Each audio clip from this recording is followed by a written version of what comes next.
go. This is Chapter 4, Lesson 4, Life in the American Colonies, Rivalry in North America. How did competition for land in North America lead to French and Indian War? What was the turning point in the French and Indian War, and how did the American colonists react to new British policies? We are going to talk about the militia. Militia is a force made up of ordinary citizens. We could be a militia if we join together. An alliance is a partnership. You want to have allies. You want to have people that are on your side. An Iroquois Confederacy, 6 Native American nations that joined together in North America. Here is our colonies. Here's the Appalachian Mountains. As they move west, they're stealing land from the Indians. Please remember that. That's important. All right, rivalry between the French and the British. In the 1700s, Britain and France were the top world powers. They competed for colonies all over the world, including North America.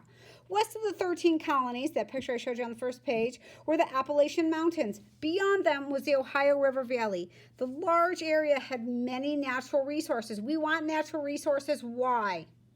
So that we can sell them to make money. Both the British and the French wanted the region. The French were already trading for fur with the Native Americans, so they were already friends. They did not want to share this business with the British. To protect their claims, the French built a string of forts. They're doing it to block out the British. The British then started to build the fort of their own. Before it was finished, the French took it over and they built their own fort, and they called it Fort Duquesne. They killed it. In the spring of 1754, Virginia colony sent its militia, so a group of citizens, to Fort Duquesne. A militia is a military force made up of everyday citizens. This militia was led by a young Virginian named George Washington. We know him. He was British. Washington set up his own fort near Fort Duquesne, and he called it Fort Necessity. The French attacked, helped by Native Americans. Together they defeated the Virginia militia. Even so, Washington was called a hero. He had struck the first blow against the French. Now, both the French and the British looked to the Native Americans for help. In this, the French had the advantage. The Native Americans trusted them. The French were more interested in trading fur than taking their land. They did not want people to take their land. In contrast, those greedy British had already taken much of the land from the Native Americans, and they could not be trusted. The British tried to make a treaty with the Iroquois Confederacy, the most powerful group of Native Americans in eastern North America. Representatives from 7 colonies met with Iroquois leaders in Albany, New York, in June of 1754. The Iroquois would not agree to an alliance or a partnership. They said, "No way, we're not going to be your friend." They only promised to stay neutral, to take no side in fighting. They walked away. In Albany, the delegates also talked about the ways the colonies might work together against the French. And they decided to adopt Benjamin Franklin's Albany Plan of the Union. It would create a united colonial government. But no colony wanted to give any power, so the plan failed. That's what they mentioned in the video that we watched yesterday during the chapter read aloud, is that everybody wants to be united and be one and be a part of, but they don't want to give up any of their power. So when they were confronted with this plan, they decided, no, we're not going to unite. Soon, all were involved in the French and Indian War. They refused to work together, so now we're at war. The French and Indian War. Early in the war, the French were winning. They captured several British forts. Their Native American allies were attacking colonists along the frontier or edges of the colonies.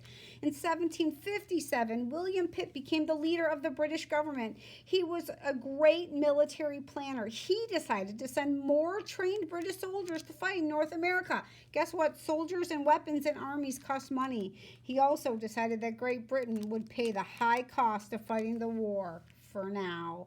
Higher taxes on the colonies would pay for it later. Not good. People don't like taxes. In North America, Pitt had 2 goals. The first was to open the Ohio River Valley to the British, and the second was to take over French Canada. The British had a number of victories, oh man, over the French. The first was Fort Louisbourg in present-day Nova Scotia. They also took Fort Frontenac in Lake Ontario and Fort Duquesne. This they renamed Fort Pitt.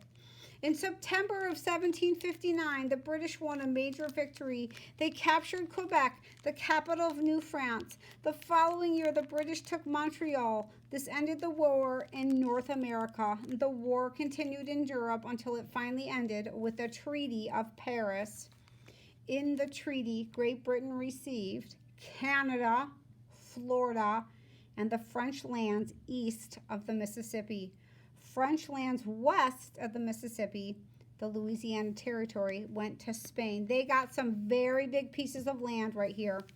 New British colonies. The British now controlled the Ohio River Valley. They would not pay for the use of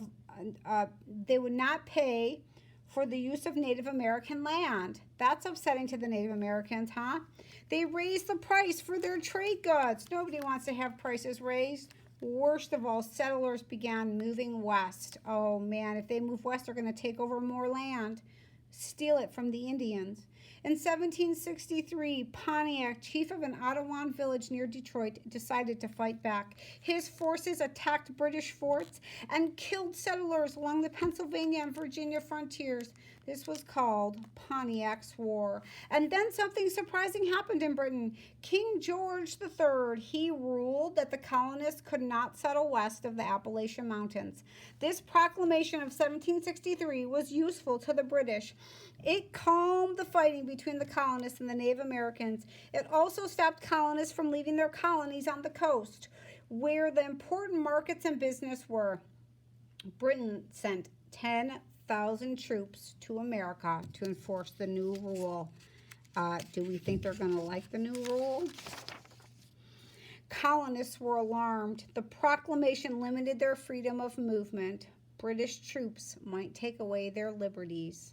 They began to distrust the British government. So when we don't trust our government, we rebel, and they're going to be fighting back. Thanks for following along.